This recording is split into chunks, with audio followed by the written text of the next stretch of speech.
interest. After his dad died, Jody fell into a deep depression, but at first it went unnoticed beside his mother's and his sister's more outward expressions of grief. Page 166. Raising Cain, protecting the emotional life of boys. In therapy, it became clear that Jody had a huge emotional hunger for her father, but he resisted developing a closer relationship with any of the older men in his life, his teachers, uncles, a few family friends. Jody gave clear signals to me, too, that he did not want anything reminiscent of a father-son relationship. To become connected to any father figure would have put him into an intense loyalty conflict, because it would have felt to him like a betrayal and denial of his great love for his father. Jody was being loyal to his father by withdrawing from such contacts. He was carrying a torch for his dad. I can still remember the pain in his eyes, but his sadness about his father was just half of what was doing Jody in. The other half was his loneliness. His sadness was like a force field separating him from other people, because people don't want to see it. They don't want to deal with sadness in a boy. And this was a boy so sad that it broke your heart just to sit across from him.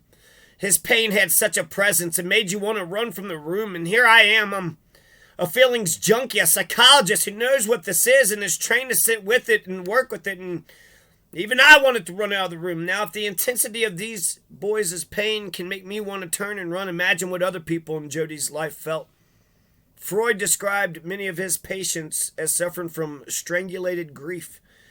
Grief that has not found full expression and progressed through all its stages. This occurs in both men and women, but culturally men and boys as well are at risk for an incomplete grieving process. Why?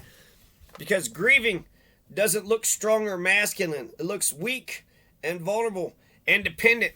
Grieving involves giving yourself over to your love and the sadness of missing the deceased person. But many men cannot stand to feel that level of helplessness, and that training begins as boys, trapped by the big impossible that denies a boy the freedom of emotional expression to grieve and be comforted. Boys like Jody can become isolated with their sorrow, and when they fall into a depression, no one wants to be around it. The word of the Lord, praise be to God. R.I.P. Dametrious. Gibson, Martin, R.I.P. Dametrious, 8-year-old Dametrious in Denver, got beat to death.